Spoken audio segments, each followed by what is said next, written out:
We are live. We are live. Sorry for the abrupt ending on the music, but I'm operating through my phone right now. I just wanted to lay it down. I didn't want to be in front of all of those computer screens and all of that business. So I kind of said, you know what? I didn't get on my sleep in the last couple of days. Let's just lay down and talk. Just want to welcome everybody in. And for those who are here, I want to know if my sound is coming through good. If you can, I will ask about that. Virgo Smith, yes, yes. Let me know if the sound is good. I'm going through my phone. It may not be the same as my equipment, but you know, every now and then, even old Scurv has to lay down and do a nice talk. And I think that this is a good position for me to be in because I'm going to attack this particular topic. It's clear, good, good. I'm going to attack this particular topic with surgical precision. And the challenge doing shows like this, and I always like to do the difficult topics and do it in a way where everybody comes away satisfied and everybody comes away knowing that I spoke some truth. Now, I don't think I'm the guy who knows everything. I'm still learning a lot, and I speak to a lot of people off of the shows, and I learn from their experiences and their positions that I may not have been in or I may have been in this lifetime, but I can always learn by somebody else's perspective. You know, we have many people out here who have different platforms on social media and especially YouTube, and they're just so one-sided. I mean, I don't have to call names, but that's just the way it is. They don't consider another perspective. They don't, in their world, their mind is made up. You know what I mean? It's like, this is the way it is because this is what I went through. What a world it is. And this is why social media is so clogged up with people who they're not going to grow, number one. And it's become, to be honest, a bashing contest of black men bashing black women bashing and putting down black men, when in fact, in this world, the way that the plans of the oppressor are going, we need each other so much because there's no one else on this planet who can vibrate with us and give us that deep satisfaction. And I'm not just talking about sex. Yeah, that too, that's nice and everything. But the deep satisfaction of moving in sync, building, being together, speaking the same language. And I mean that in a way where how our souls resonate. It's a beautiful thing. So I'm not here to bash any black women at all. But I must say that there is a faction of our sisters that think a certain way. There's a faction of our sisters that manipulate. If you're a good woman, you have nothing to worry about with what I say in this particular program. Again, I'm going in with surgical precision on something that we most often ignore because it's too uncomfortable to speak about. And we don't want to speak about it because we know it's going to be something where we're going back and forth. I don't go back and forth with people. I speak what I speak. If I say something wrong today or that's off, I will apologize for it tomorrow if you can make me see where I was wrong or where I was in error. Okay, that's just how I get down. So, wow, the name of the topic of the show, Stepdads. Basically, I'm not looking at it right now, but it's the backup plan for single mothers. And I was going to make it longer. I was going to say single mothers, the backup retirement plan for single mothers who have very little options, right? And let's go on before that, before a person is a stepdad, the state of the game today, from what I see and from what I'm hearing from people.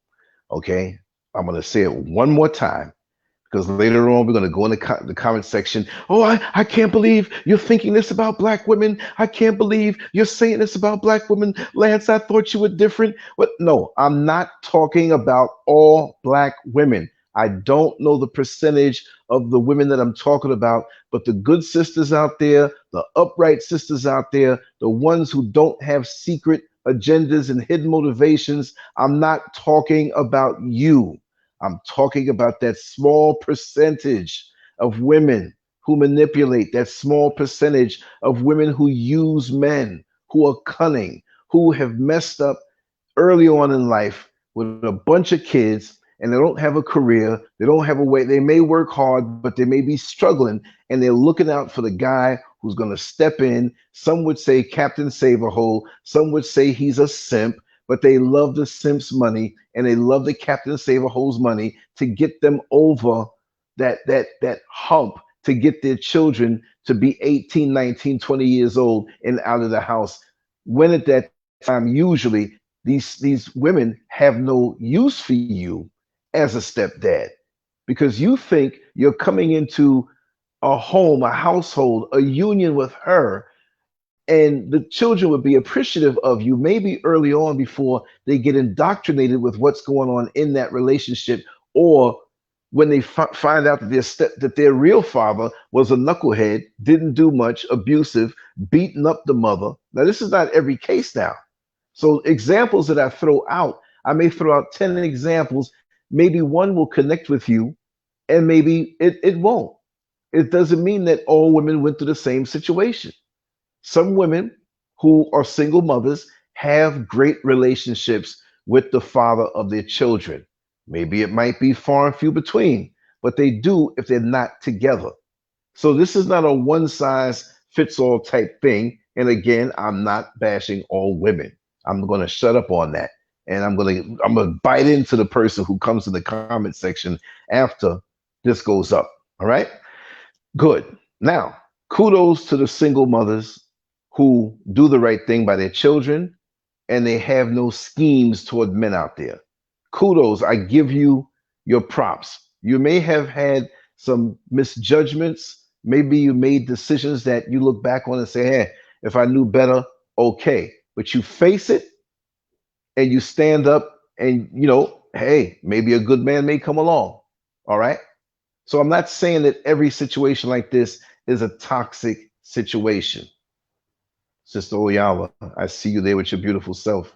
I love you so much righteously. I'm glad you're here. And just let me know. I'm waiting for that phone call. Whenever Oyala calls, I listen. And the stuff she brings is so good. Now, in this day and age, for me, with the almost 6 decades of life that I've had on this earth, things have changed dramatically. Really, really dramatically. And it's hard for men and women in this age group to understand what the dating scene has become in 2023. And even though this is a fresh new year, according to the oppressor's calendar, with 2022, 2021, this is what 2023 is all about. Whenever we have a brand new year come in, according to their calendar, it has no identity. It has no flavor. It's like a new decade that comes in. It doesn't know what it is yet. I remember in 1980, it was a big thing because now we moved into a new decade. 1980, the 70s now were technically gone. But as they celebrated New Year's, what music did they play? Music from 1984, 1989? No, that didn't exist yet. It still had no identity. So we move forward in the hopes that this will be an exciting new time for us. But we're not there yet. So even though we're in 2023, we pretty much know the trajectory of what's going on.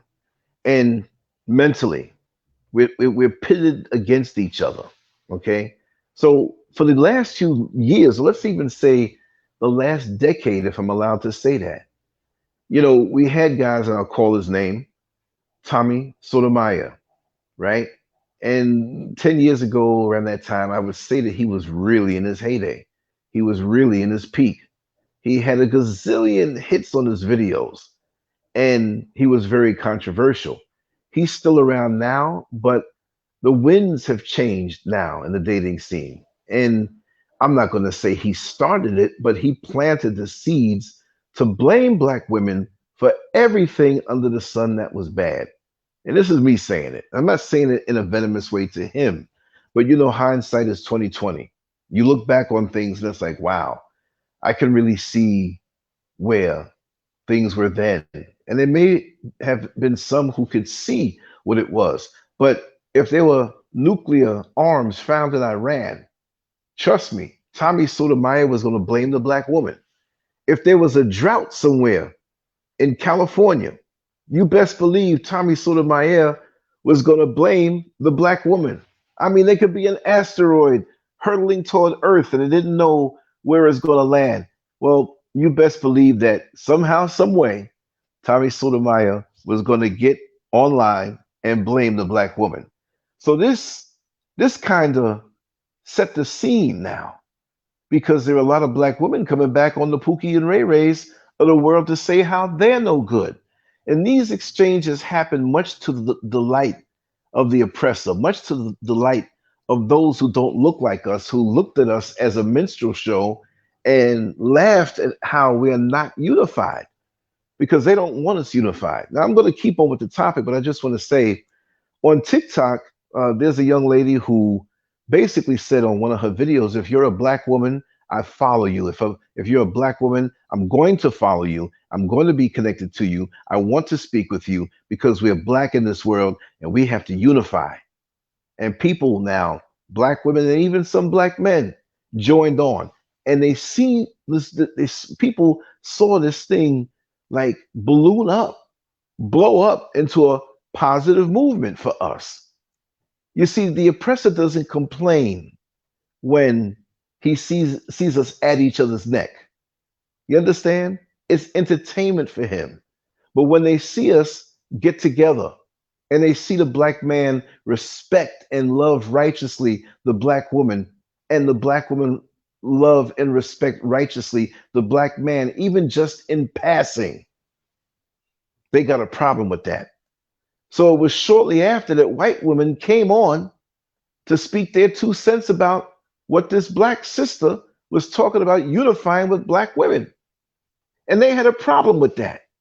They thought it was racist. They thought it was wrong. This shows you how they think. And why am I talking about how they think? It's because as we bash each other and don't work out our issues and even use social media to work out our issues, it's entertainment for them, and they don't say one word because they like it. Our dysfunction is their entertainment. You see what I mean? So therefore, we're going to talk about the stepdads, but moving it back to dating. This is the precursor to the whole modern day stepdad situation, which there are elements that have been there all along before social media was around, but it's intensified now. Now, the dating scene, it seems to be a situation from what I can see, and maybe I can't speak on it, but I'm going to speculate because maybe I can't speak on it because I've been off the market for so long. Maybe I can't speak about it because of my age. How am I going to speak about the dating scene for those in their 20s and 30s, and I'm off the market and almost 60 years old? Well, I don't think I'm that dumb. I think I pretty much have a handle on it because this is what I do. I seek out information and I seek out to learn what's going on in the world around me on so many different levels. So if I'm wrong on anything, then hey, just let me know. But here it is. It seems to be a battle. It seems to be no emotion. It seems to be a situation where I'm going to get you before you get me. It seems to be a situation with the men who, I don't want love. I just want sex. And the women are like, okay, I want love, but since there's no love here and you want sex, I'm going to get out of you more than what you get out of me. And I'm going to try to get money out of you, the dates, make you spend money. And I'm not giving up the kitty. I'm not doing this. You're right, NFL Shaka. I understand that. And so many people feel that way, right? So many people feel that way. And you know, I was speaking to a dear friend. I know he's probably watching right now, so I'm not going to put his name out there. But he broke it down. He says he doesn't even date anymore. He doesn't even date anymore. He's a hard-working brother, professional brother, who has his own property. Maybe by now he has more than one property, but he keeps to himself. He's clean. He's a handsome young brother. I know him personally face to face, but he said he's through. And I said, well, why? He said, listen, I'm not investing in a $200 date with a woman who it's just about her body, it's just about her looks. I'm not a simp. I'm not just going to be used that way. You know, as with anything, he wants somebody who he can see brings something to the table. Not always money, but where he can get to the next level. Why do this game and it's just a sex thing? Because he's not looking for just that, you know, and he didn't want to be that simp, that guy. So he focuses on his work. He stays to himself. He's not around a lot of people in his age group because of the work that he does. He's always around older people, and he's living clean. And I can vouch for this brother. If there's anybody looking for a good brother, he's a good brother, you know, in Central Florida. But he's through with it. And I told him, I said, really and truly, that's the best thing you can do right now. Just like NF Shaka said, that's the best thing, date yourself. Meaning that you're equipped to date somebody. We're men, we're women, we're social beings, we're supposed to be with each other. But this mentality has messed things up, and there are a lot of brothers out here who are not going to play the game. And I don't blame you, because if I was coming up in this particular time, I'd do the same thing. But there's forces in this universe, and I'm going to tell you, for those who are not interested in dating, who are staying to themselves, who are not open for it, there will be somebody that will come into your life. Why? Because your very lifestyle sends up a signal to the universe. And I ain't talking no cosmic crap. I'm telling you how it is. You are a good woman or a good man, that will be arranged for you. And it will happen effortlessly without you trying. It will happen and you won't even realize it's happening before your mind kicks in and says, wow, this is a nice person. This is a good person. That's the way it happens. Like I always refer to with the birth rates in the world, there's a mysterious force that's there that keeps it pretty much 50-50, 47-53 of births of male to female, maybe 45-55. But it's not 1 year where within that period we have 5% males and 95% females. It moves around a little bit, but it's pretty much stable. Whenever you have somebody who is worthy, it will be arranged by this universe eventually. And people say, well, that's too long to wait. It may be tomorrow, and maybe 30 years from now, you might be 20, and it may not be where you're supposed to have anybody at that particular time. But the one thing for sure, you won't be leapfrogging from one relationship to the next. So many of us in this age group that I know, because we spent more time on this earth because we were born a little earlier, we have jumped from this relationship, that fling, that affair, that booty call, this and that. It's too much. Imagine if you can go back and gather up all of that energy that you spent leapfrogging from one sexual tryst to the next emotional relationship, really understanding at the while that the person's not into you. They needed a place to live. They needed somebody to stabilize them while they went through the transition. I'm not saying it's all bad, but these are real things. So now many are backing off of that. Or maybe we're a little open for it, but we still focus on the business at hand. We focus 85% on business and elevating ourselves, but we still keep the door cracked mentally that if somebody came along, we might be open to try them out. You see what I mean? Welcome, Queen V. How are you today on this beautiful day? Well, I know it's beautiful over here. I don't know what the weather is like anywhere else, right? But this is it. Now I'm going to get up here and take a sip. For some reason, my lips have been dry. I've been drinking a lot of water. I've been sweating, though. I've been sweating and working a lot. Hold on a second while I sip this water. There'll be a little silence for a second.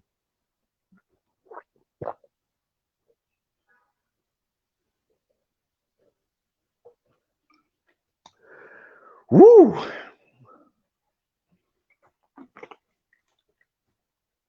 Ah, boy, I'm telling you, you will sweat out here in Africa. Trust me. Again, I want to say for those who are just coming in, this is not a show to bash anybody. But again, like I said, we always go in on these topics with surgical precision. And I'm laying down, so it may sound a little, different. Yes, I'm glad that you're here also. We have so much to catch up when we catch up and talk a little bit. But moving forward, you have men out here who get to a certain age. It might be 25, it might be 45, 35, whatever it may be. And they feel as though they have met or encountered a woman who may have children. Either you do or you don't, right? Let's just say, because we're talking about stepdads, right? That she does have children, right? Now, situations are different. Lots of situations are different. We have the stereotypical woman who, let's exaggerate to prove the point. She got 10 kids by 10 baby daddies. Most men are like, I'm not doing that, right? Because there's something wrong here. There's definitely something wrong. And it's a situation where you got 10 baby daddies out there that have to deal with these women. And then they have to deal with each other because somebody's going to bump into somebody's going to know something. Too complex a situation with too many emotions, too many arguments. Because if that woman was a good woman, making good decisions, it wouldn't be that extreme.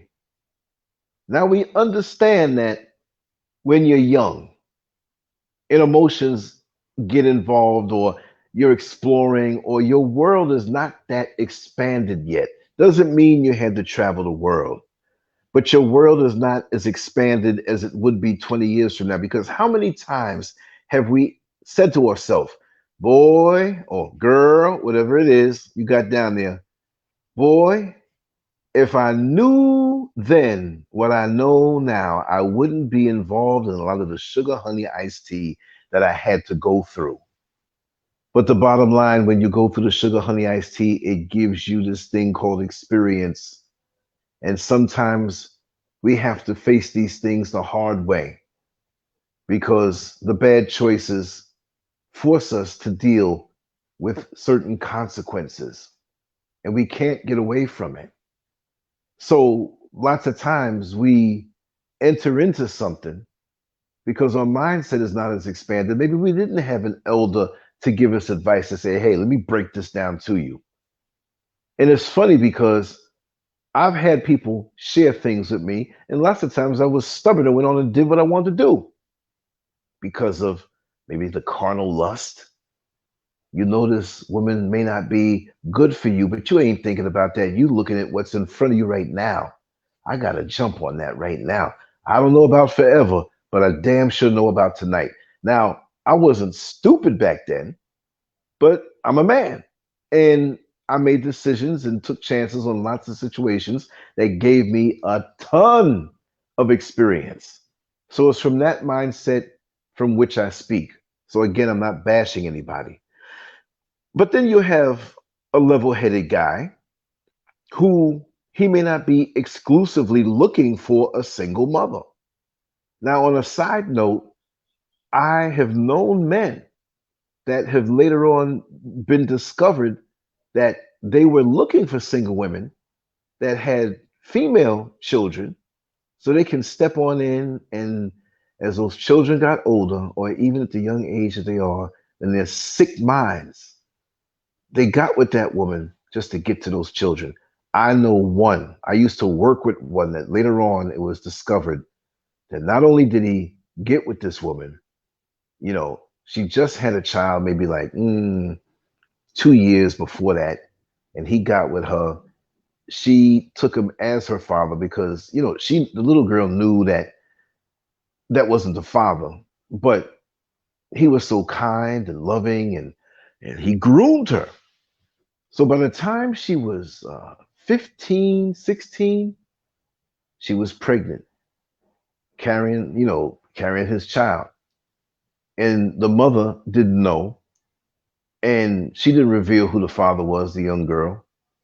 But even now, the father who is married to her mother took care of the child so well.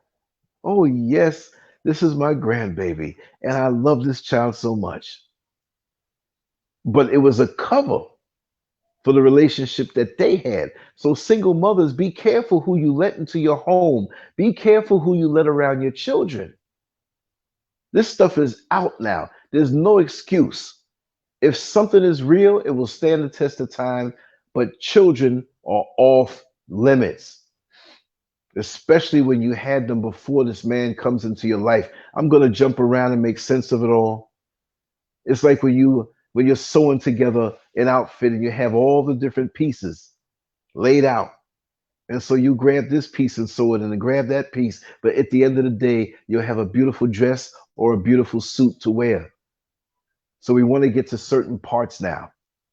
So I always put that out there. Be very careful. Don't be head over heels on how this man is accepting of your children, even if they're little boys also. You have these guys who come into your life that want to molest boys or girls or both. It doesn't matter. And they will put up such a good front. But going back to this now, you have many mature men who know life and they know when they see a good woman. They know that good woman may have made a misjudgment early on and then got into a relationship with somebody she thought she was actually going to be with and it didn't work out. So now she got two kids, right?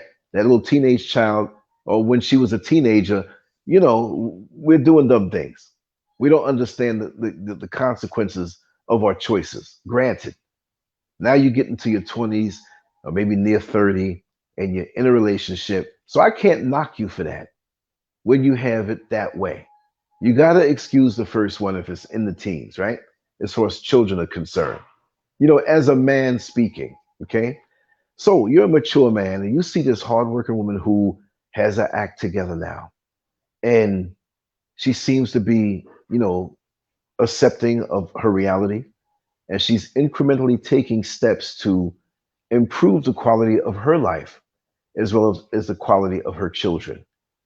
And you see she's not out there. You see she's not messing around with a bunch of guys. You see she's not flirtatious with everybody. You see she's not dressing for unwanted attention, which she probably wants it if she's that kind of woman, right? So as a man, you're like, you know what? The other guys may say, "Oh, I'm not going to mess with her. I'm not a captain to save a hoe. I'm not a simp. I'm not some nerdy dude who can't get any play from a woman who is in a better situation." But you choose because you see that, she may have made a misjudgment in her teen years, but the relationship she went through before, they were together a couple of years. They tried, but it didn't work out. And you say, "Hey, I can work with this woman. She goes home after work, takes care of home and the children. She's not out there messing around with anybody, but she may not have super excess funds. And that's okay. She's making ends meet and she's doing what she has to do."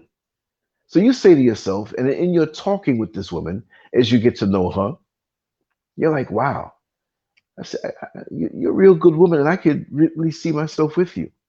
But see, very few people have those intelligent conversations ahead of time. We just jump right on into stuff.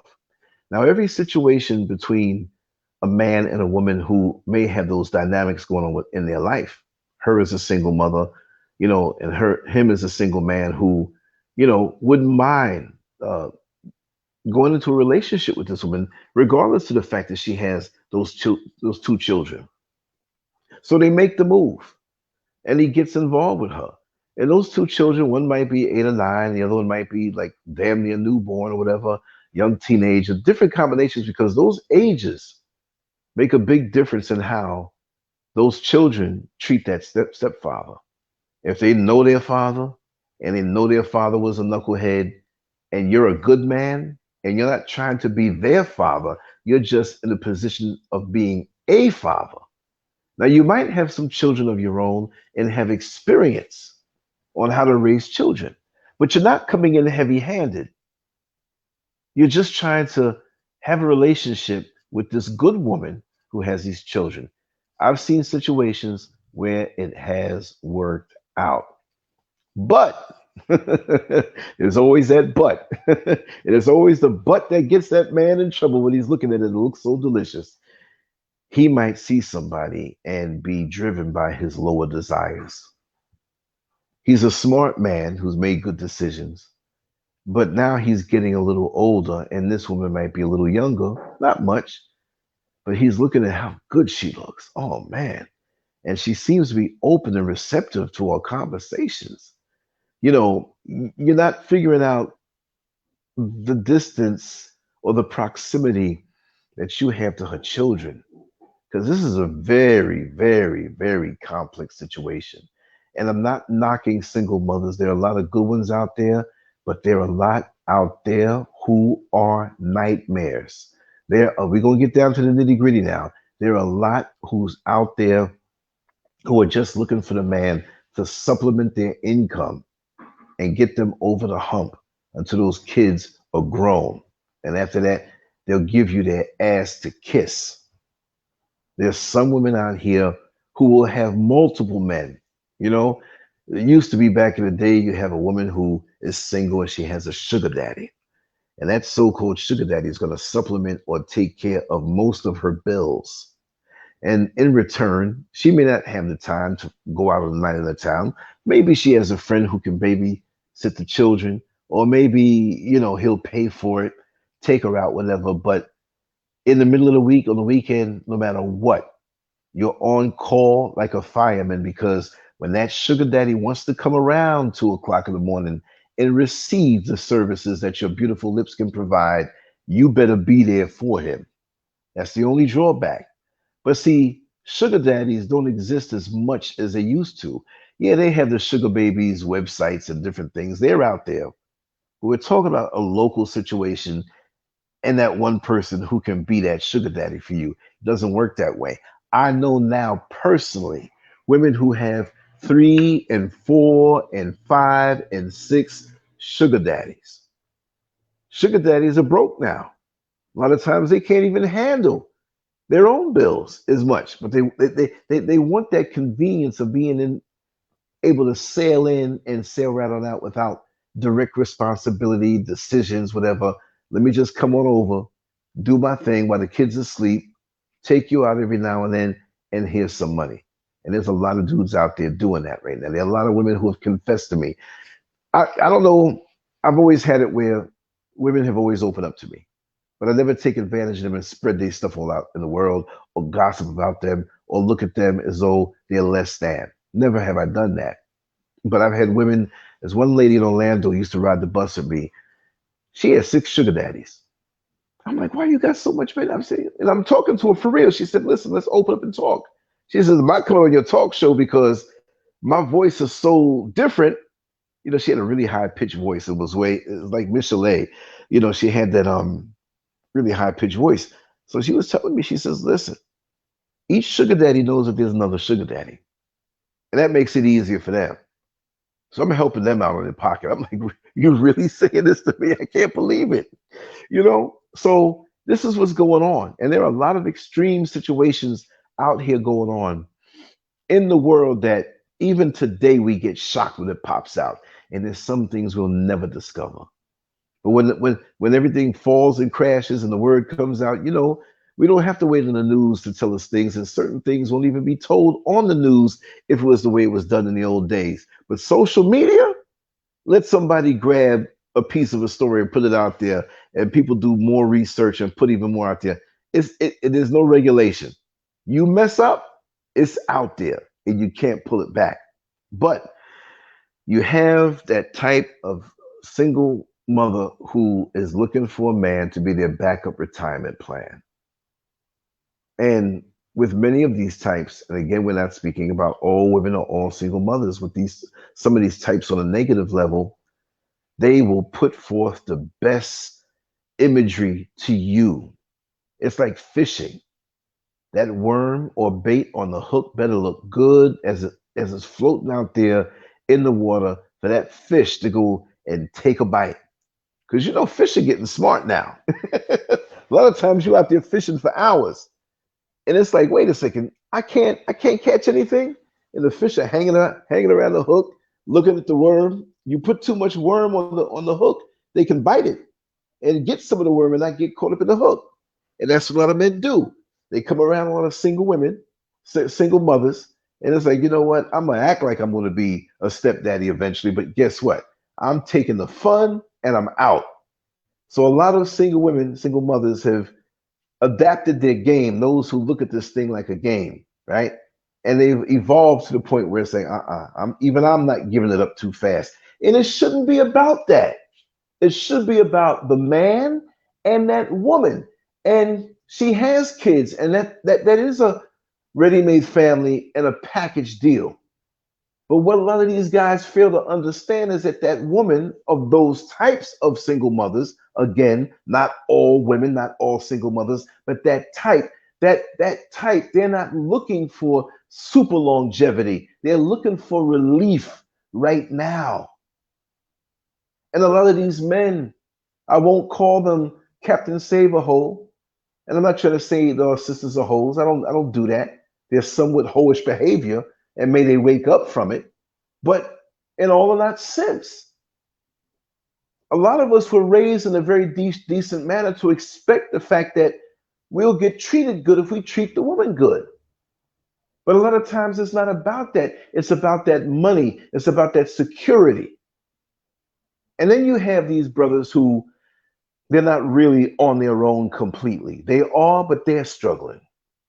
And they think if they get with one of these single mothers who may be subsidized by the government on that financial level, that, whew, my dollars can stretch a lot more, even though she has children. They can split the price and split the cost of so much. So that's the way it goes. You got to know what you're dealing with. So now we understand that not all single women or single mothers are bad. And we have some good ones out there that are doing the damn thing, that's not asking a man for anything, not a penny.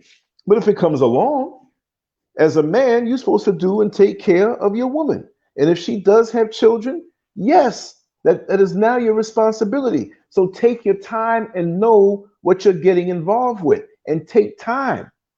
Don't just get around somebody for a season and figure you know them. See, some people are so good at masking their true character that they can mask it for years.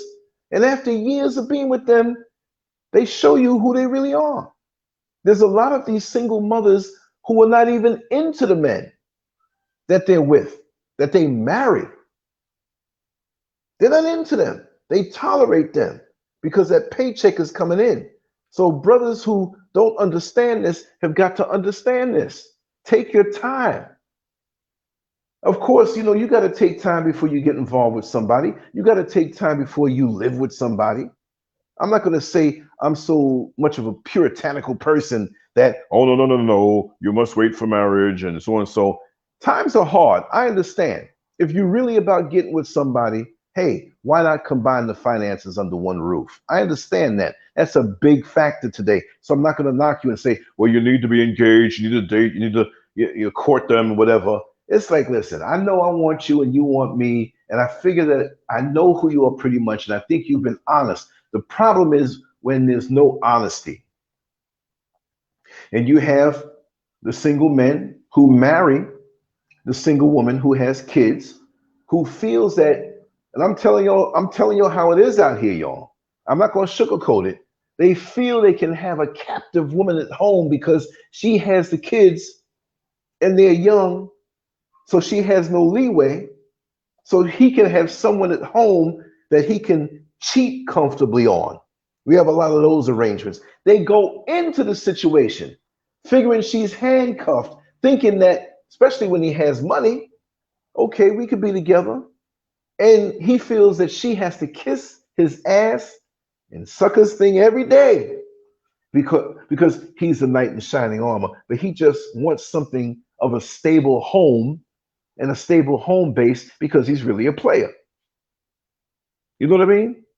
Yes, you're right, Shaka. You're right. Master Glam, I see you just coming on in.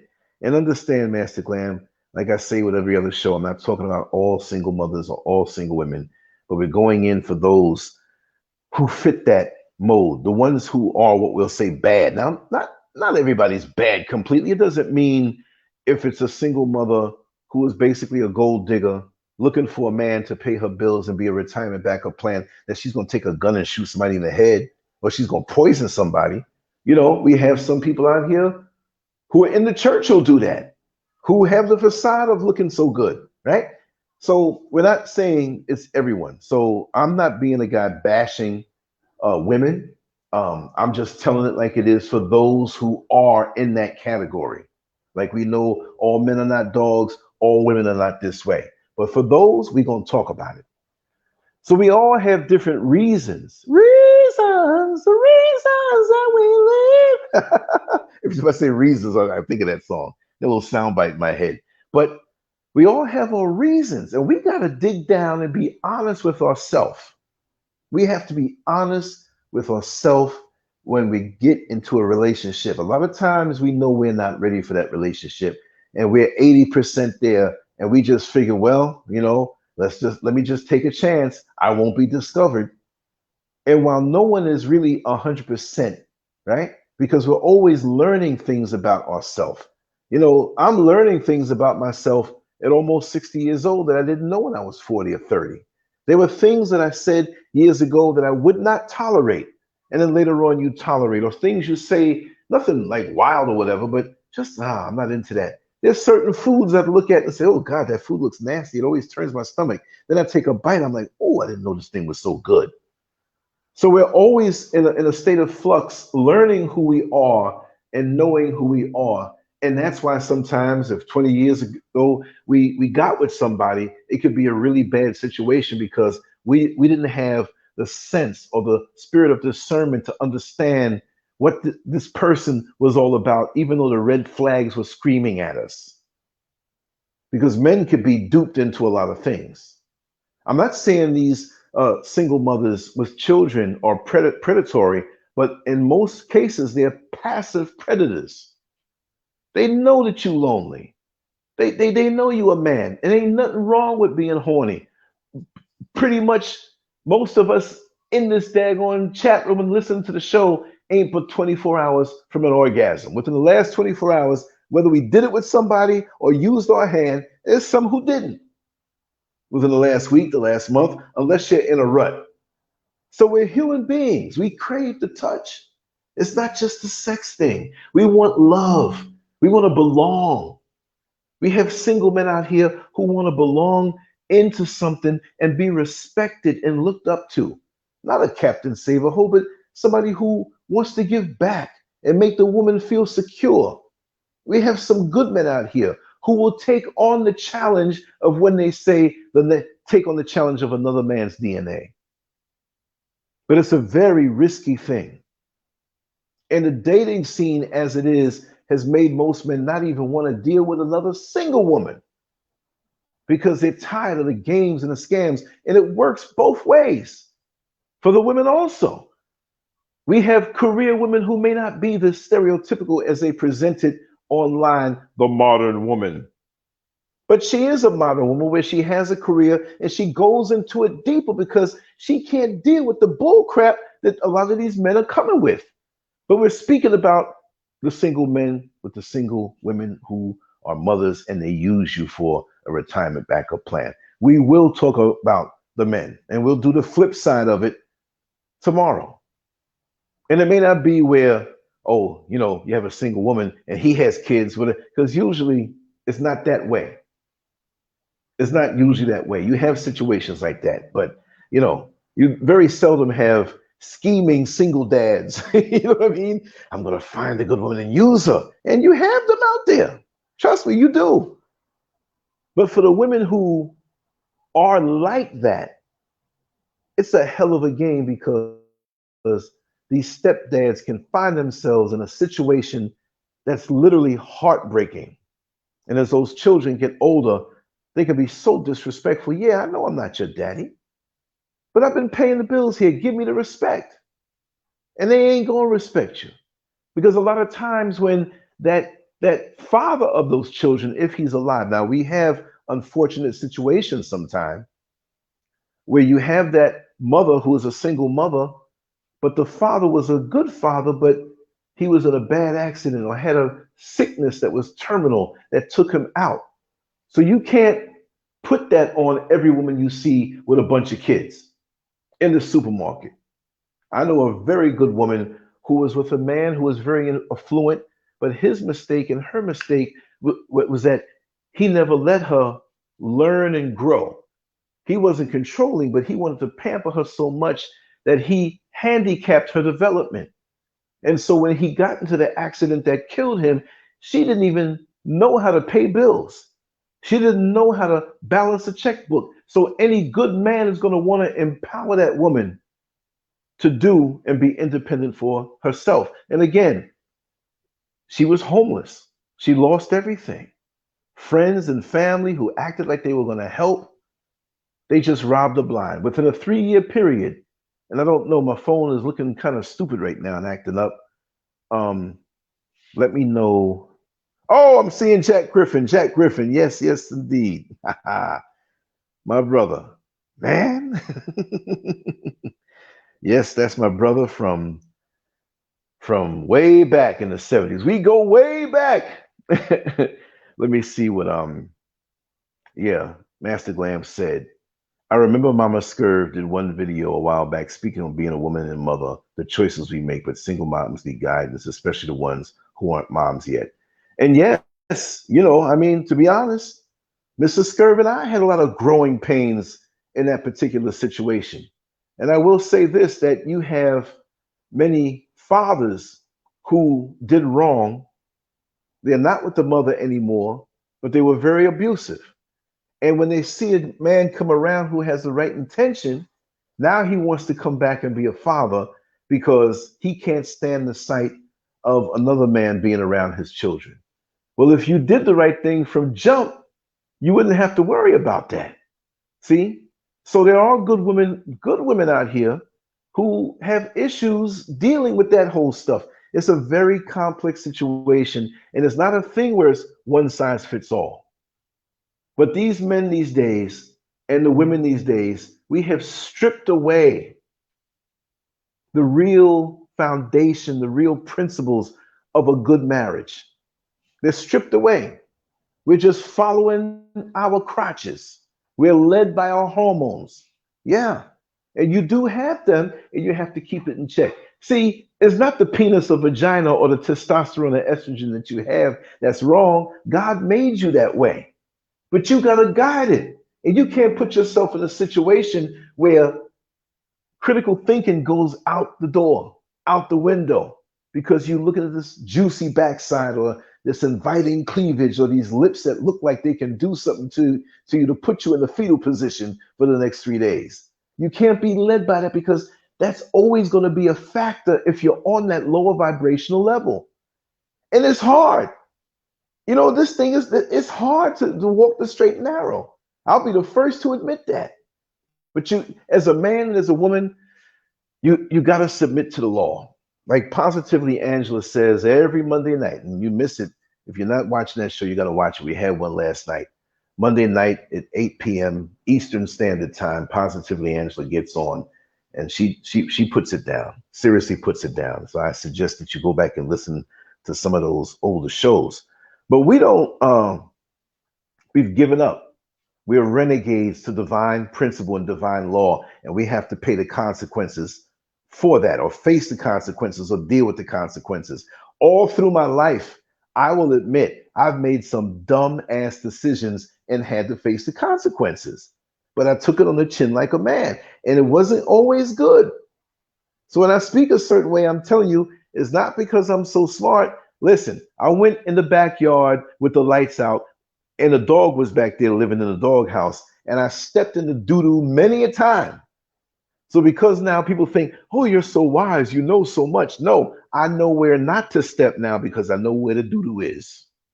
I ain't slipping and sliding and getting the grooves of my new sneakers jammed up with mold all between the grooves. Got to walk through the grass, and that don't get up in the grooves. You go inside and, ooh, what is that stinking? Who? No way. And we know that when we learn our lessons the hard way, they'll never happen again. We got to really be foolish to go back and make the same mistakes. So we got to go back to submitting to righteous law in dating when we're open to, I hate to say seeking, because people say, I'm not seeking nothing. They don't want to admit that. Yeah, we're seeking a mate. We are complete, yet we're not complete. It wasn't made that way. Man is supposed to be with woman, and woman is supposed to be with man. Now, I know people are going to get up on here with the little rainbow thing and get mad at me and whatever, but those rules, I don't know about that other stuff. That's a different spirit. We need to build community again. We need to stop these games of lust, games of luring people in to get in their pockets and having relationships that we're not really into, but what the person can afford us for security, that's what we get. Oh, girl, I see you got a good one. But do you love him? I guess I'll grow to love him, but you know, my life changed a whole lot. I hardly had bus fare last year. Now I'm driving a luxury drop top vehicle, girl. Girl, go on, you get it. And that's encouraged. Even when we know that woman's not into the man, there's a lot of sisters out there that will encourage that. But it's weird because we have sisters out here who talk about how bad men are, how they're dogs, and some of them may be single mothers. And they'll turn around when they have sons, and the son gets to a certain age, you know, 7, 8 years old, 9 years old. You can see that this little son is going to be a handsome young man when he grows up. You can see that if he gets the build of his daddy, he's going to be physically appealing to women. And these same women who were hurt by a man, boy, your son, he going to have all the girlfriends. Why are you encouraging this? And you know the pain of dealing with a man who has that mentality. Why? You see how it is? You see how we have this double-edged thing going on and we have to face those consequences? You were saying that. You were saying that. And now he goes and gets 3 girls pregnant and don't know what to do. He's working a little job, making minimum wage, and he got to split that bad boy up for child support. And you want to say how bad these women are. But you were encouraging it. I see you over there on the stoop talking about, how many is that now? You got 5 girlfriends. And you got 5 disasters waiting to happen. Take away his whole 20s and 30s because he got to pay child support as he should. As he should. And even that's not enough because you got to be in your child's life. And that's the biggest pain when you deal with a woman who now wants to spite you and control you and keep you away from your children, to the point that even when they get older and you reach out to them, they're so indoctrinated.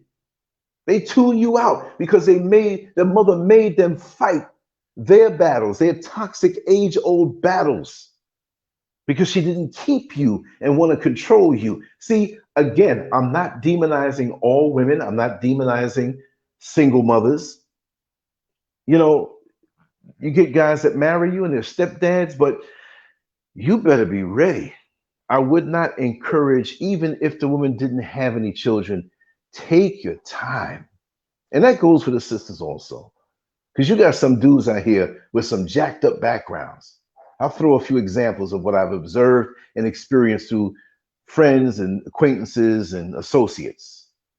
There was one lady I knew, I won't say, about 2 decades ago, and she got with this guy. And she was running around telling everybody, this is the best situation I've been in.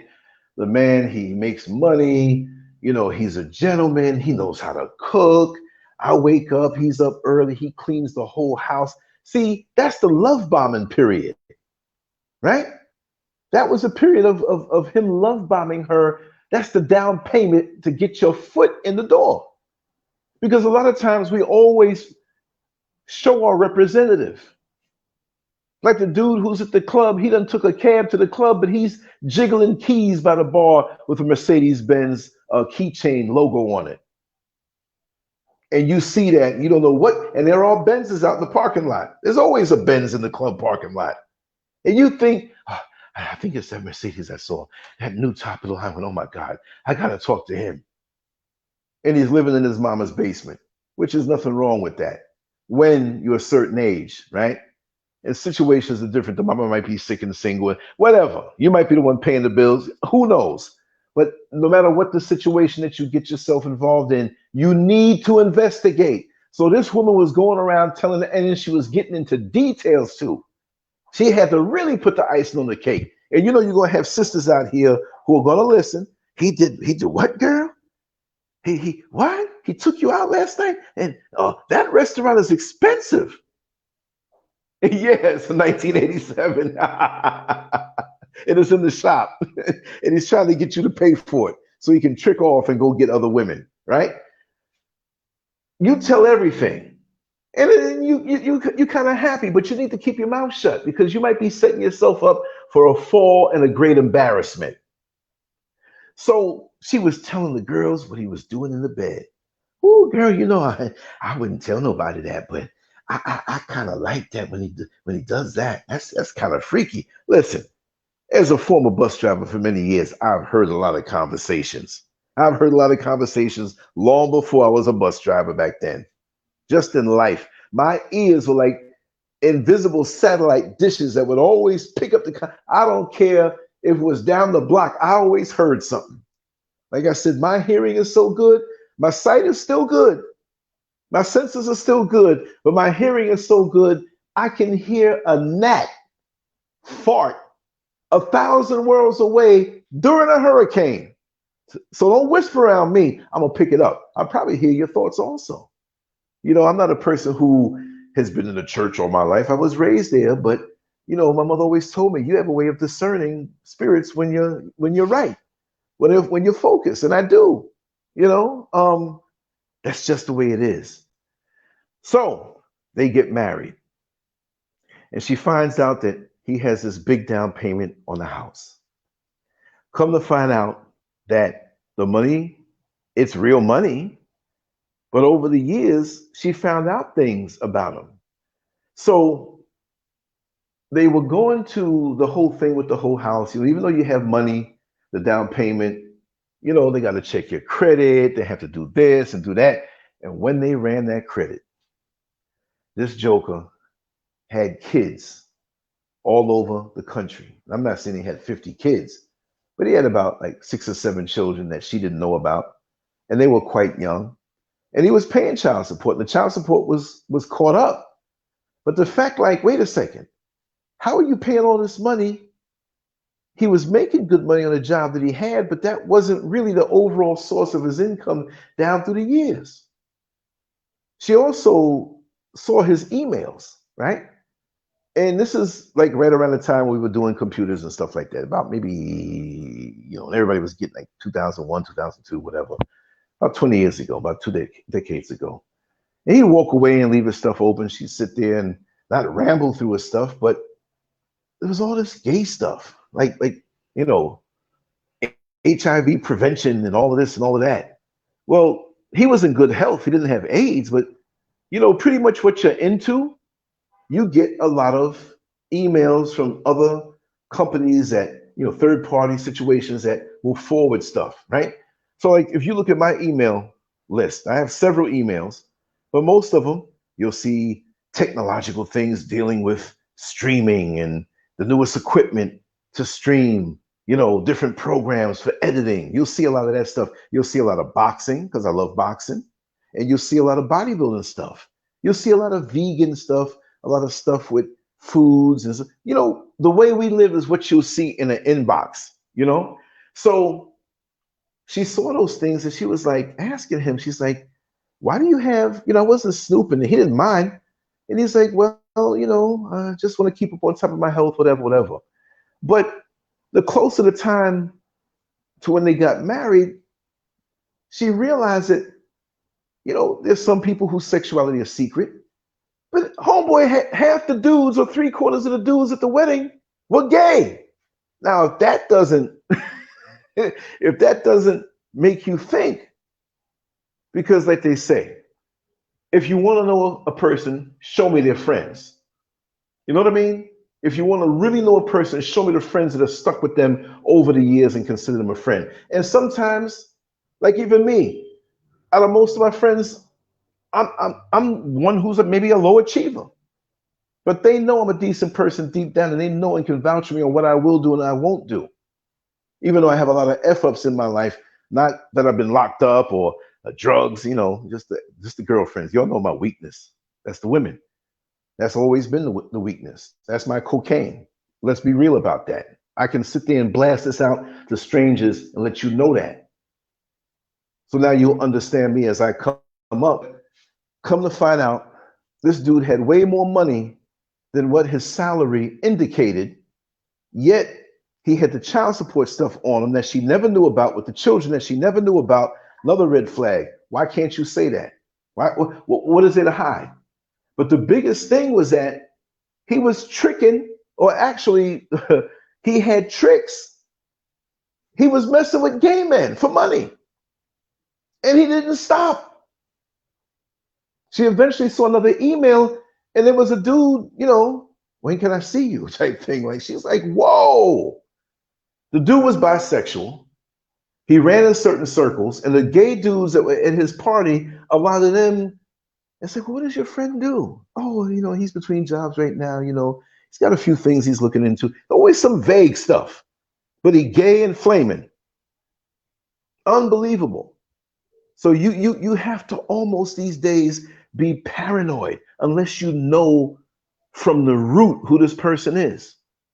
You see? Unless you grew up with them and knew them as a teenager, and you come up and you know their family, and you can have, that's the way it's supposed to be. Not this jumping around stuff. And like I said, I done jumped around a lot of times. Relationships, marriage, flings, one-night stands, multiple partners. And I thank the Creator for keeping my bloodstream clean and my mind sane, even though I've been in situations that many people, it would drive them insane. But you have to face those things. That's the only way you're going to learn. That's the only way you can maintain your sanity. Especially now when we have the spiritual element in this whole thing. With a lot of these women who are like that, who are gold diggers, who are looking to use a guy to marry them, to become a stepdad, to get to their finances, there's a spiritual element. There's a lot, and again, it's not just women. This is the topic today, so this is what we're speaking about. There are a lot of women out here who are spiritually wicked. There are a lot of women out here that a man would say, no, she wouldn't do that. She wouldn't do this. And she down there, he's at work and she's swallowing the next man's generation. I know of a situation like that. I can't say names, but this dude was head over heels over this woman. And he was a little younger than me. Well, yeah, about 20 years younger than me.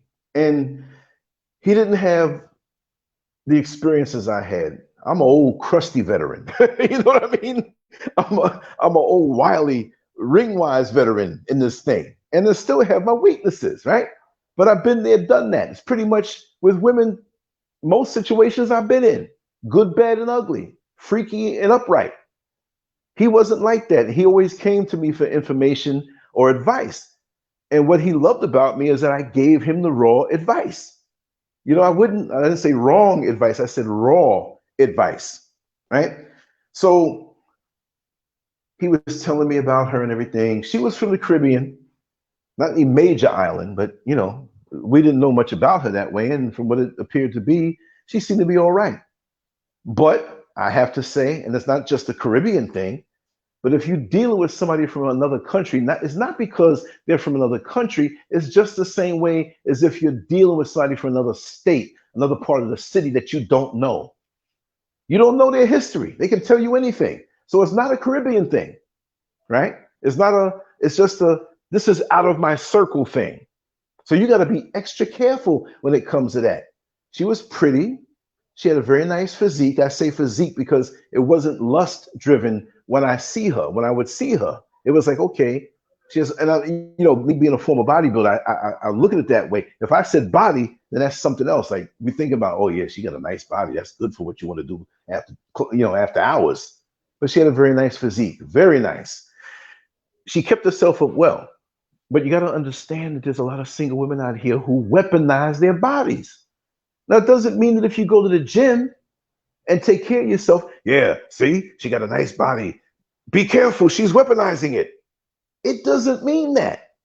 She can just be into the gym because she's into the gym.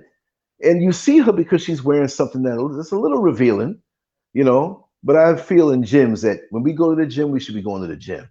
I should not be able to see, you know, that little tunnel between your legs and the butt cheeks hanging behind it. That's too tight.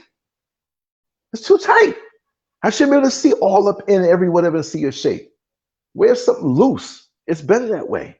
You know what I mean? Go there with a purpose, do what you do. But I used to go to the gym, and you know I used to compete as a bodybuilder. Oh, these girls coming around me bending over. Why do you want to do all these bending over exercises? I'm looking in the mirror. They get between me and the mirror, and they clips the mirror, and I got all these butts in my face. And I was extreme. As much as I was wild sexually back in those days, when I went to the gym, I did not play. I'd turn around, grab the weights, and go to another corner and face into a wall where you can't get between me and them, because I'm going to get it.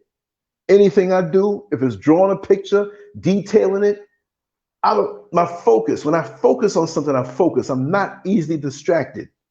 Like I always say, whenever I used to go to the gym back as a teenager and some little girl came over my house, not no girl now, we're not talking underage, I'm talking about, look, they might be performing an act on me, and this is what you heard when it was time to go to the gym. That's right. Pop, right on out.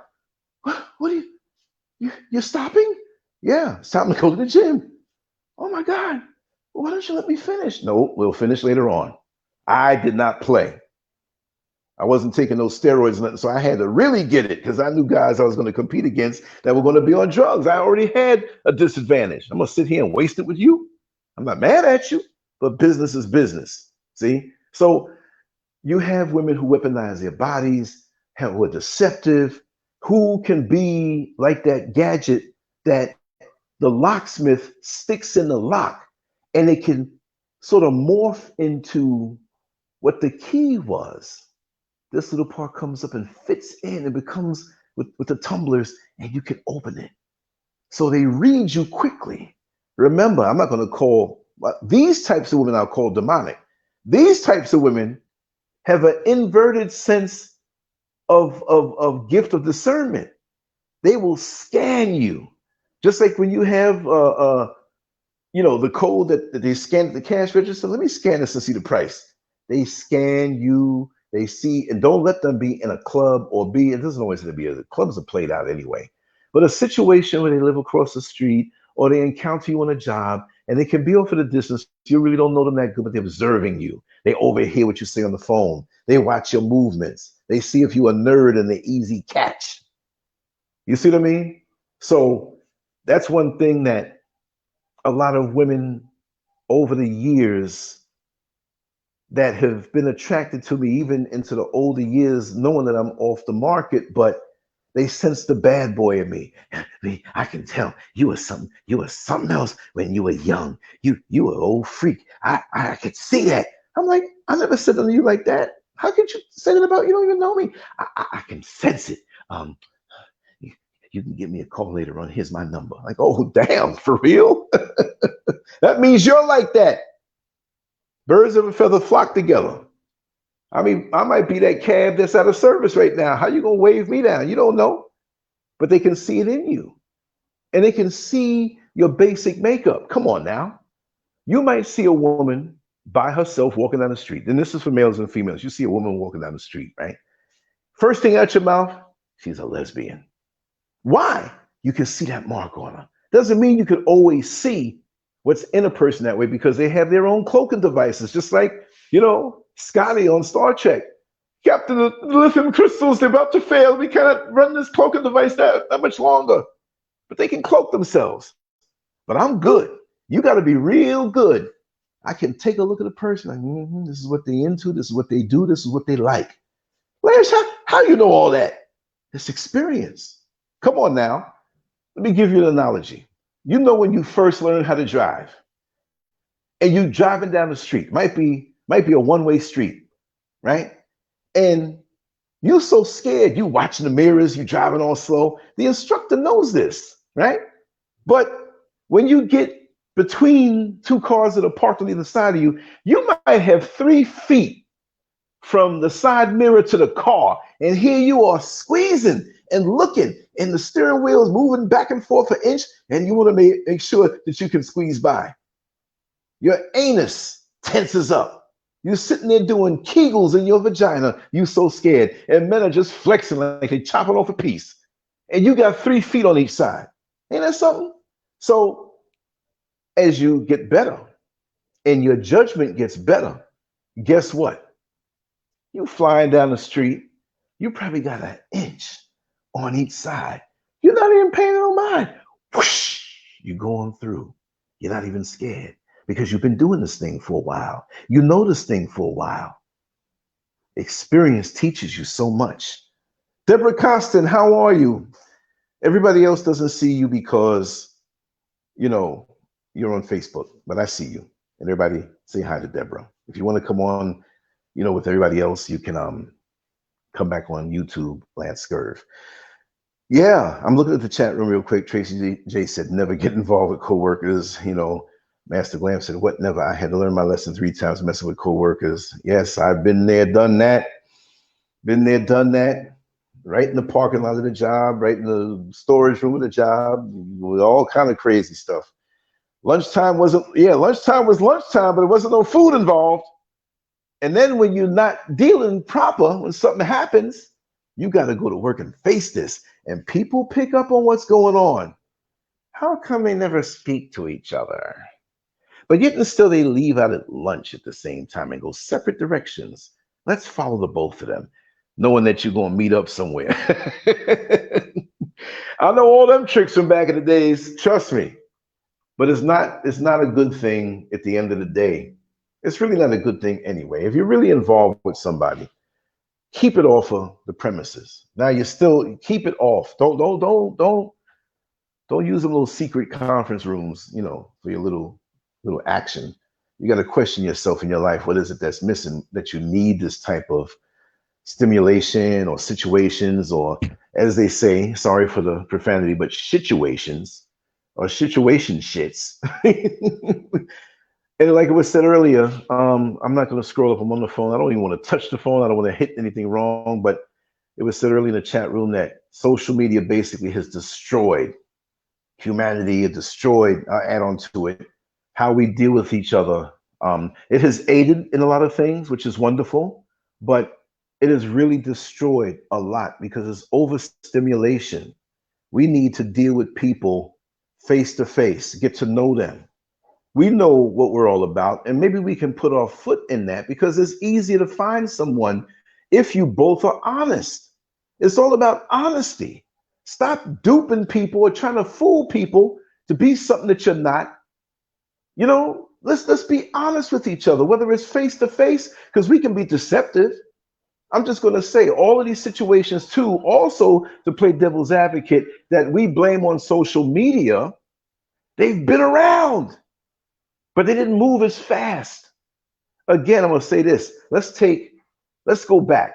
Let's go back to the 1700s, right? Now we know slavery was going on and all that racism. Let's, for the sake of proving the point, remove all of that, right? Because we weren't free. But let's say we were living like the oppressors and were so-called free.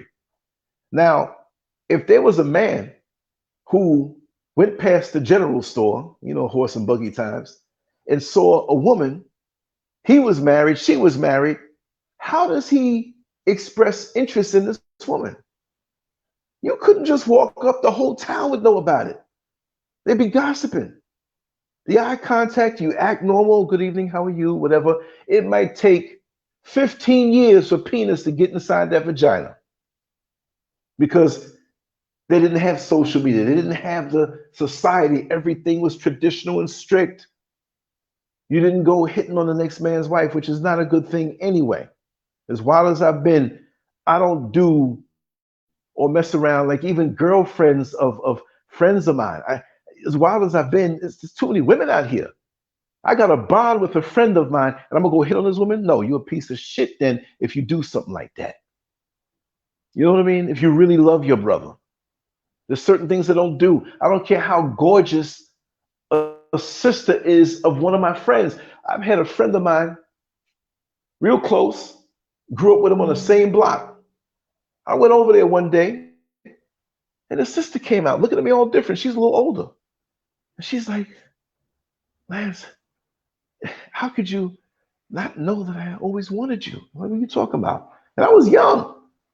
And she come up and pressed up on me and laid a kiss on me. I was shocked. I was, I could have threw her down. Yeah, I'm not gonna say I just couldn't. I couldn't get her off of me. No, I'm lying. I didn't want that though.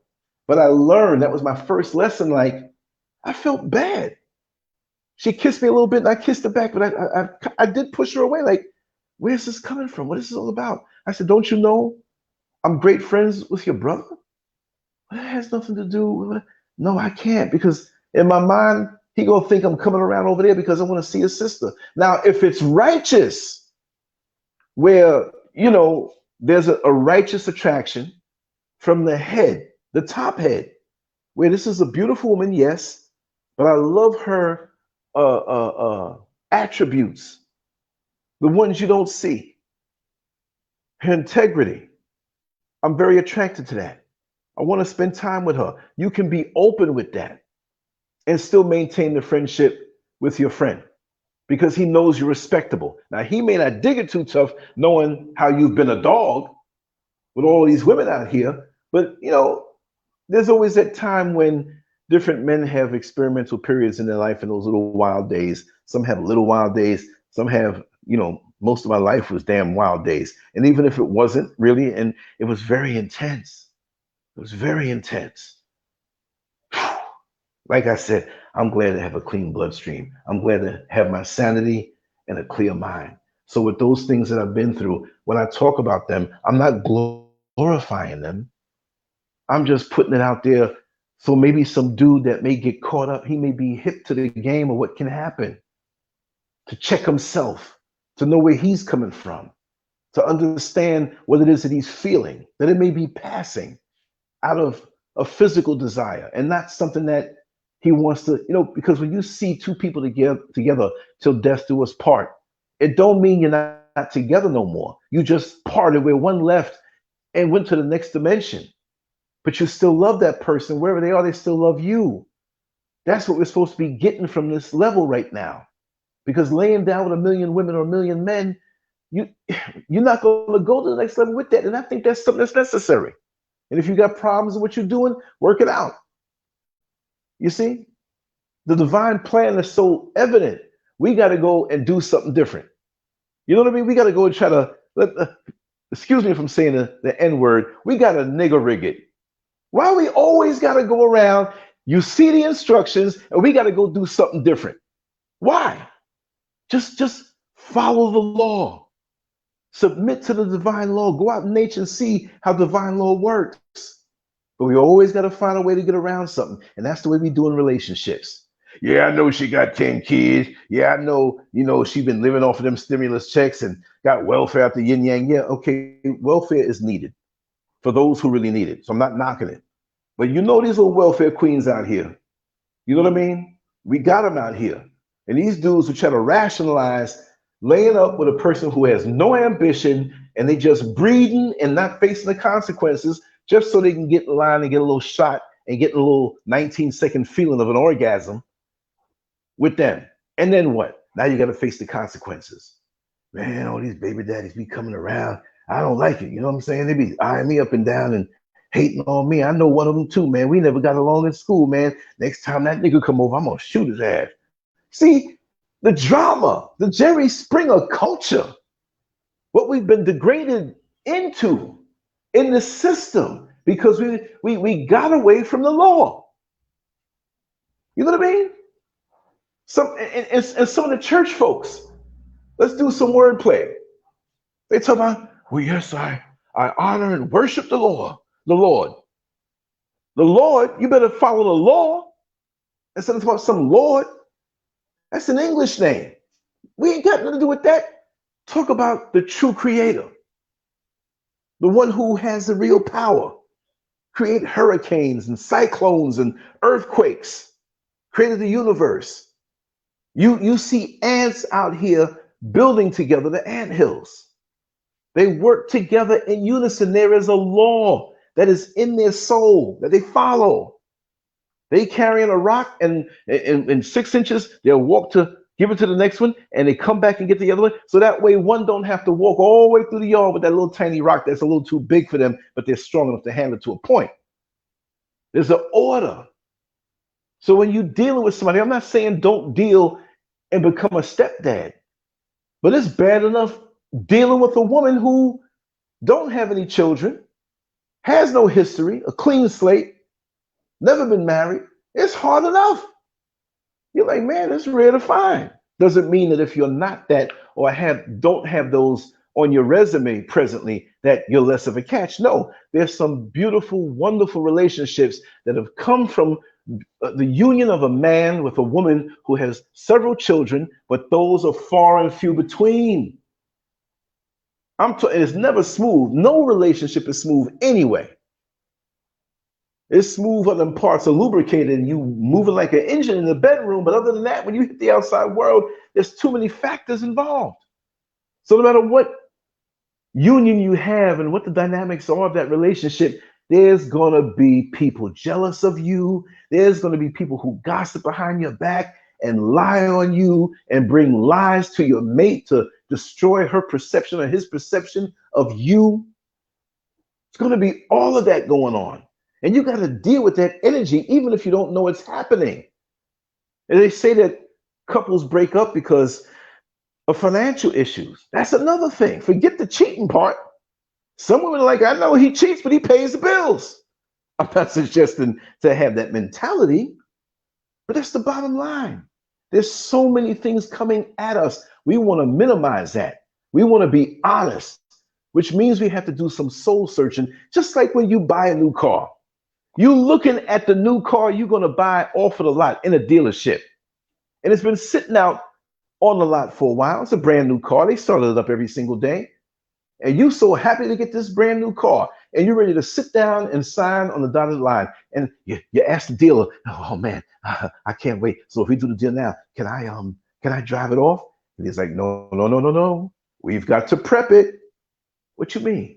Well, we have to clean it. We have to do this and we're going to change the oil. Change the oil. It's a brand new car. We have to make armor off. I don't care. I want to get the car now. And they don't let you take it. You got to wait until they prep it.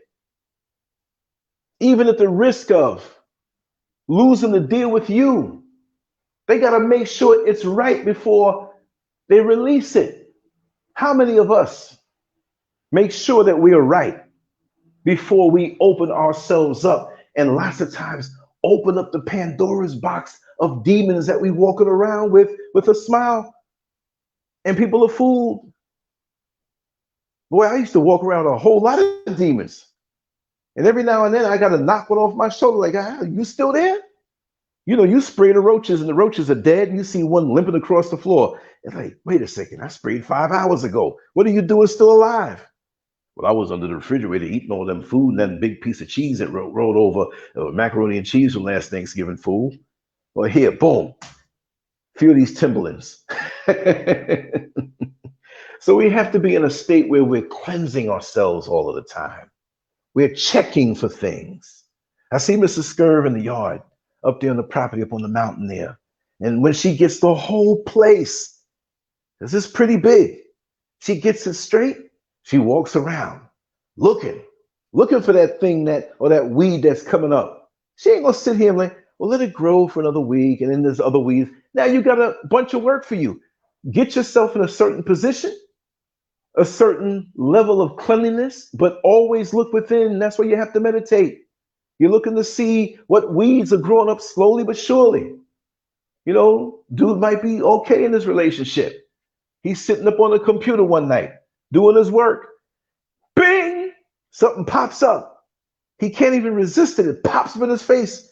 He sees his vagina and these hips and these thighs and this beautiful woman sucking on something. And he wants to move his hand to cut it off, but nobody is awake in the house. Nobody's up, and he starts looking at what maybe his wife may not have as far as the hips are concerned or the cup size, and now it becomes a regular thing. Now a wedge is driven between him and his wife, because when he's with his wife, he's thinking about what he saw on the screen. I know what I'm talking about. I'm going to talk about it. That's why I have no problem talking about these real things. And some of y'all who are listening are going to write me a note. Man, you was right about that. Man, and so and so. Whatever it may be. Because I'm free now. I'm not walking around fronting. I've done some things. I'm telling you, I've done some things, so I know. But brothers, no matter how charming a woman is and the exterior she gives to you, be careful. And that also goes for the women. But you understand that we're talking about this particular situation right now. And I could have gone deeper, and I will go deeper. And I gave a lot of analogies. I'm going to wrap it down soon. But that's what it is. You know, there's a lot of deception going on out here. And there are a lot of people out here who become what they know that you want so that they can get in for whatever reason. Doesn't mean that you have to be paranoid, because there are a lot of wonderful people out here. And I will say that when you meet someone, no matter who it is, you got to get to know their family. You got to see how the family interacts, because there's a lot of dysfunctions out here. And I can tell you, it's like when I would date people or even mess around with them, I'm like, man, this is Adam's family up in here with it. These are the monsters. You know what I mean? I'm sitting here dating Marilyn, and I'm hurt. That's your daddy, Herman Munster. that's your uncle drinking, sucking put a straw in a ketchup. Nah, y'all are weird. So that means Marilyn got something jacked up about her too. And it's not about judging, because if I was to be judged as a human being, I'd fall short. But if you are going to bring your life force, if you're going to commit to someone, if you're going to commit to a situation, you have the right to go up under the hood, check the tires, take it for a test drive, do what you got to do until you're certain in your heart that this is the right situation for you. And that goes across the board with any situation, but more so when you're dealing as a man with a single woman and that has children, and you're considering marrying her. Now, don't think, I'm going to throw another one in there now on you. Don't think because that woman might be retired, she might have been married and maybe her husband passed away. Because there's a lot of those situations where you got some jacked up women that you think, well, it was because they had problems. He died.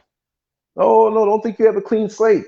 You have some jacked up women who put that man in the grave because they aggravated him so much. And the kids may not be kids anymore. They're offspring, they're her children, but they're grown.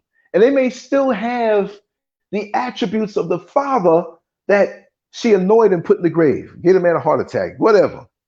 Aggravation, things can happen out of nowhere. Well, he was perfectly healthy. He just had a checkup. His arteries were clear. The bad fats were low, and he just up and died.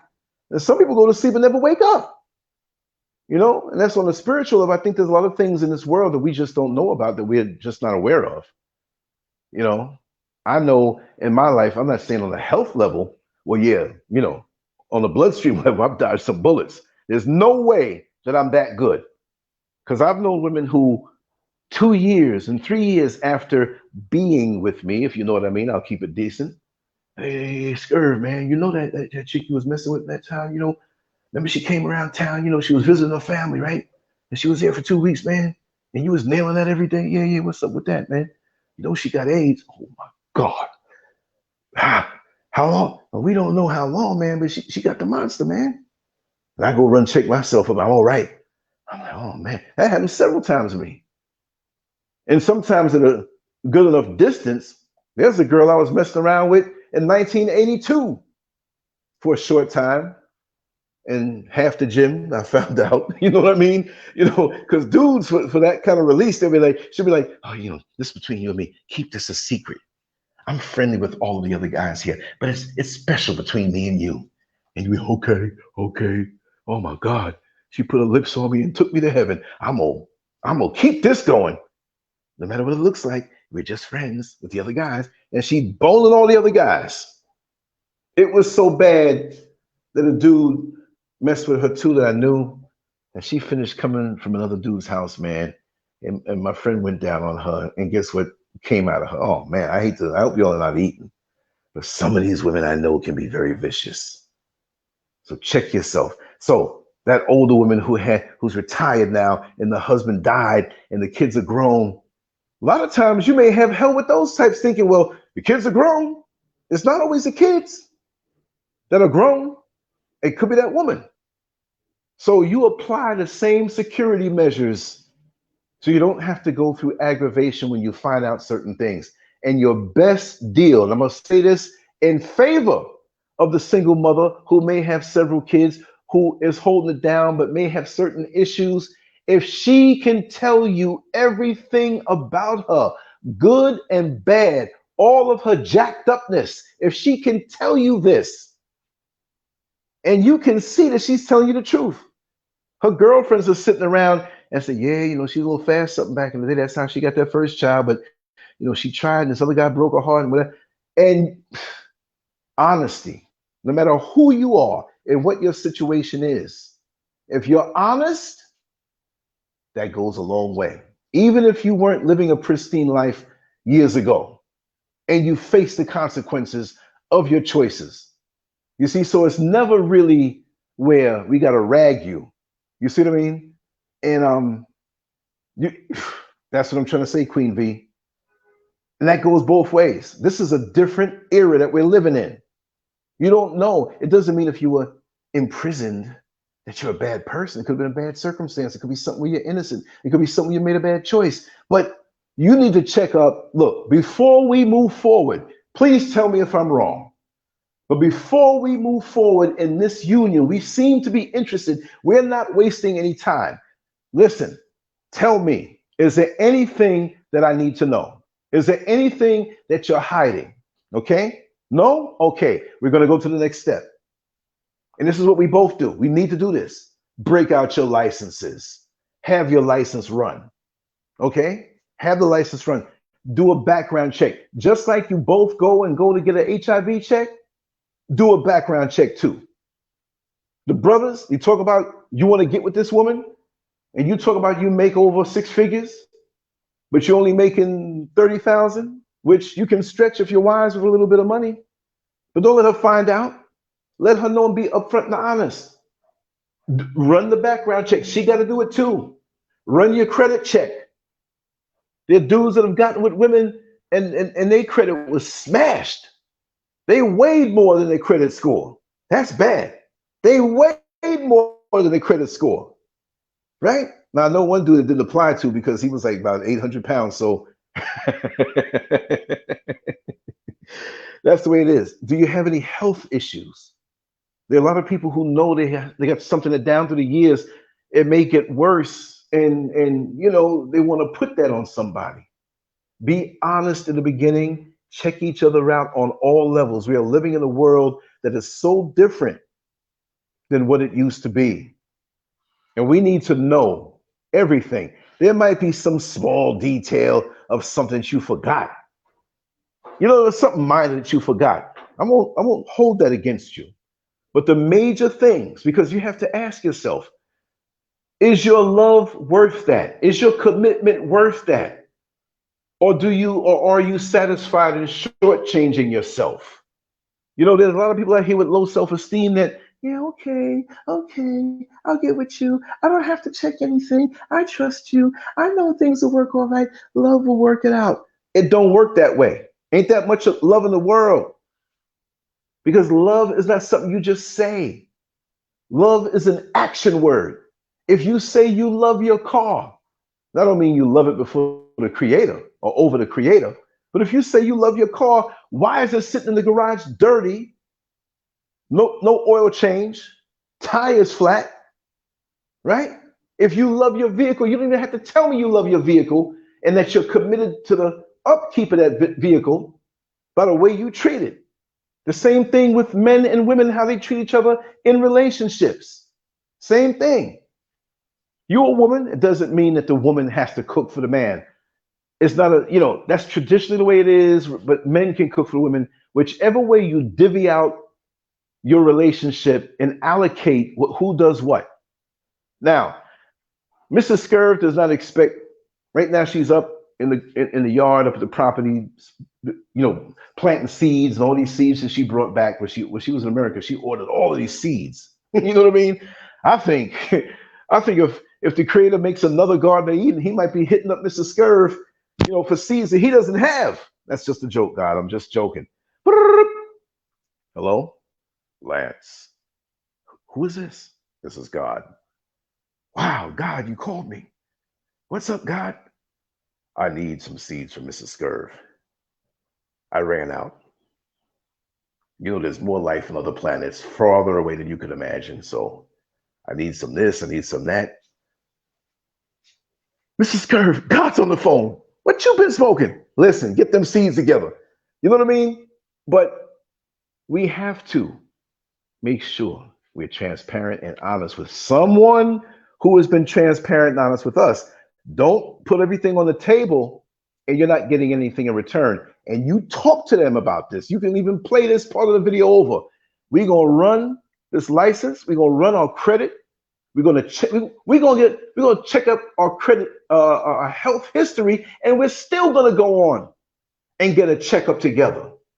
How are you gonna swap fluids and swap crotch sauce with somebody and you don't know what's in their bloodstream? I never asked that question decades ago when I was doing all this stuff, right? That's why I know I'm here for a purpose. I should be dead right now according to the odds. But you're gonna do all of that and not know? See, back in the day, there weren't things around so dangerous where you can die from it. You see what I mean? Like things are different now. AIDS? Oh my God. Herpes like was a 2-punch combo. Herpes was the warm-up for AIDS. AIDS was around from the late 70s, but when herpes came out, it prepped us like, I can catch that and never. And there are many people I know who have herpes and they're dealing with it and the different outbreaks. The whole scale of thing, it's not as bad. I hate to say that, but really, you ain't dying from herpes. It may stress your immune system a little bit because you're dealing with that, but you can manage with that and be honest. But what was it, like 83, 82, 83 herpes? And I know 83, AIDS was like official, even though it was Kaposi sarcoma from 79 around that time. And that's that dangerous period when something new comes out, you don't know what it is. And you going on with business as usual. But tell me this. Why is it that we had more coverage of AIDS in 83, 84, Live Aid, and these concerts, and now we don't hear anything about it in the newspapers? Why don't we hear about that? This is something that's definitely going to kill you, right? But yet and still they have something else come out from China. I got to be careful how I say it. And we don't know what's up with that. But they have something for it for you to take. All these decades with AIDS being around and there's no cure, guess what? Make the Pope or the president or one of the royal family get AIDS. They're going to be cured because I believe they have a cure for that. But those regular folk out here, no matter how much money you make, you ain't getting it. So you got to be careful with who you deal with, how you deal with, and open it up. Because when you open up to each other and you have that kind of relationship where you know that you have a firm foundation and you understand the principles that you both share, no matter what the situation, who has kids and who doesn't, that's something that you can build on. But if it's a shaky foundation, it's just a matter of time before things are not going to work out. Because the higher you go up, it's like a building. You have a shaky foundation, it's a 1-story building, it's not going to be that bad. You go a couple of years before you realize that the foundation is not too strong. But the deeper you go into building and you build this structure, 5 stories, 10 stories, 25 stories, it's going to be like the Leaning Tower of Pisa, right? Because it's not going to be able to hold up. So when you have a relationship that's built on honesty, integrity, trust, commitment, you can do great things together. And it would be a beautiful thing to experience. But it's so easy to meet someone. And I've learned this, I've known this, I've been through this. But I would drive the bus and I'd see 2 people talking, exchanging numbers. 3 years later, they got 2 kids. And I think about the time I say, hey, I remember when you first started talking. And look at the beautiful children you have. But remember, when you drive a bus, it's not just the people on the bus that you deal with. You're driving up and down and you're seeing everything in the street. You're seeing most of your passengers that are regular walking down the street, coming out the store, getting in the car. You know what I mean? So now you see the dude walking 6 feet behind the woman and she's cussing. The two kids, they're walking now and they're not getting along. And then you see the female, one day she might get on the bus. This is what I've experienced. And she's got glasses on, dark glasses, and from the side you can see she's covering up a black eye. You see what I mean? And then you see the dude somewhere cracked out, drunk. You see him bent over the car, getting arrested. And another day, maybe 2 months from now, and you put two and two together, like, oh wow, I can see what happened. Where was the deception when they first met? How did this happen? There's a crack in the foundation because you both have got to submit to divine law, whether you want to admit to this or not. You both have got to submit to divine law to make this thing work. And the creator can make a situation work that doesn't seem like it'll work, but you both must submit to that. If you don't, it's a recipe for disaster. If you're a man who meets a woman who won't and refuses to do so, it's not about you. It's about what she submits to. And you also, you'll never have a challenge that you can't get over. You're going to have challenges now. You're going to have them big time, but you'll have a way where you both together can sort them out. And that's what, we're afraid to say God now, right? I say creator not to insult a person who's in Islam or Christianity. I just say this overall thing. I'll say God. If you don't submit to that, ain't nothing going to work out. You'll be out of control. And that's just the final word. And I'm not saying God in the European sense now. I'm just saying it for a sense of verbal shorthand. I'm not trying to preach to anybody. You know what I mean? Wait, now, what did you say, Queen V? I want to know how many bumps you got. Two bumps. What you? Oh, bumps. Them bumps mean something. You know what I mean?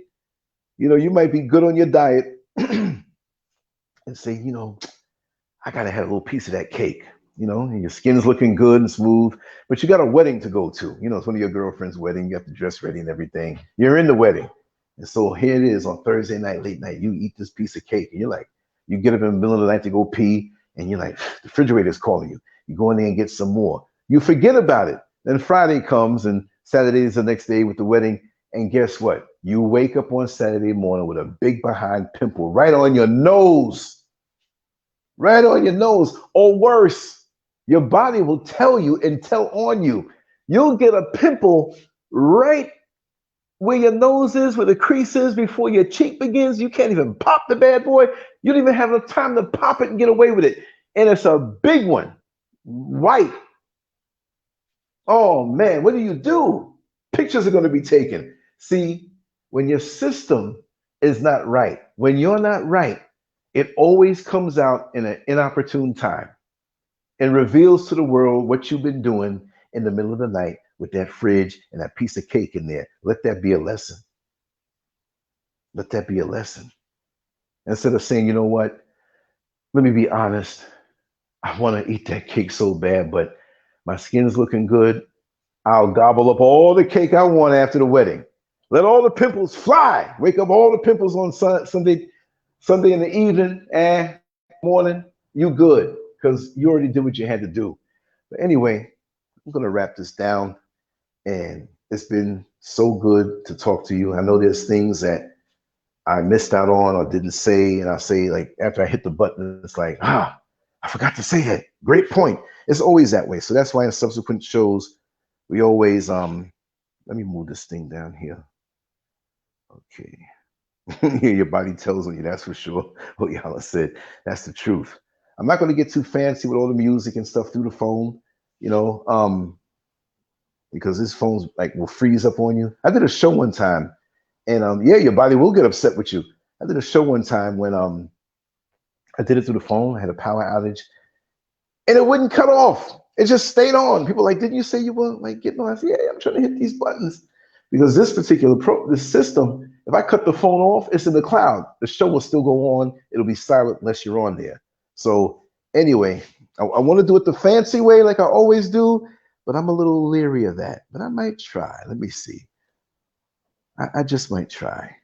I can't just go out and say, bye, everybody, and that's it. No, I can't do that. So this is what we're going to do. I'm going to hit the music on, let it play for a minute or two, cut it off, and I'll be back with content later on. And I'm going to have a few things to do. Mrs. SCURV fell asleep, and she was like, Yeah, I was like, okay, let her sleep. She was supposed to come on yesterday, but it is what it is. And I just want to thank everybody for coming through.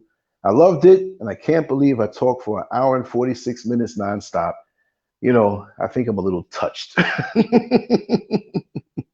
Oh, and these people around here think I'm a madman because there was a guy, he lives like kind of down the block, but he's friends with somebody in this building. And he was like, I heard you 2 o'clock in the morning. You were talking. It could not have been a conversation because the person couldn't get a word in. What were you doing? I had to explain. He just didn't understand. That's just the way it is.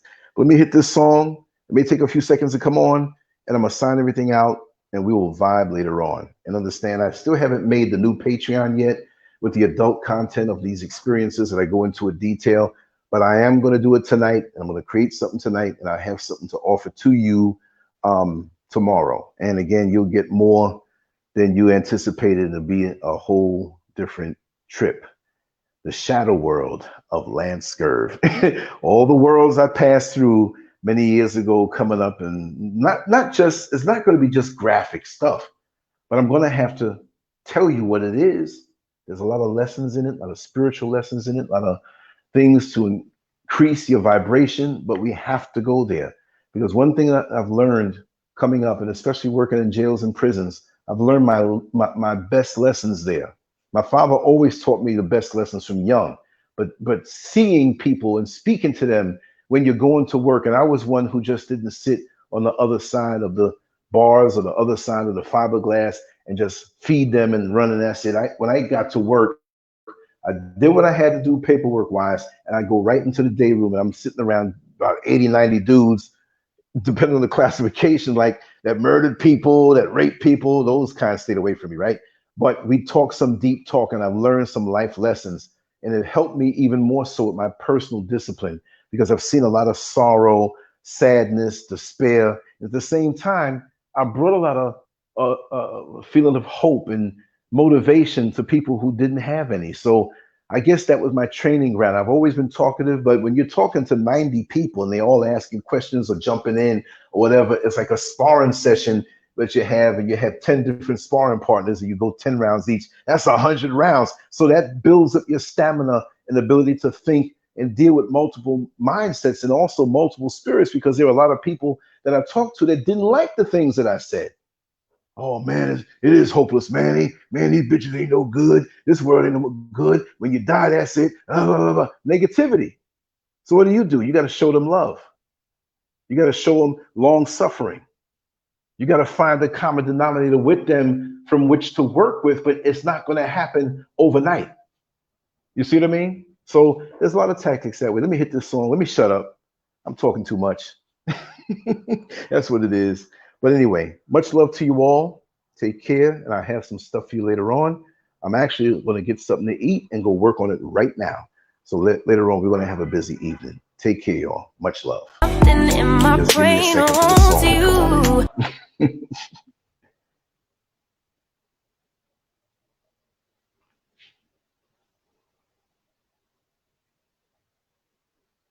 If it ever comes on.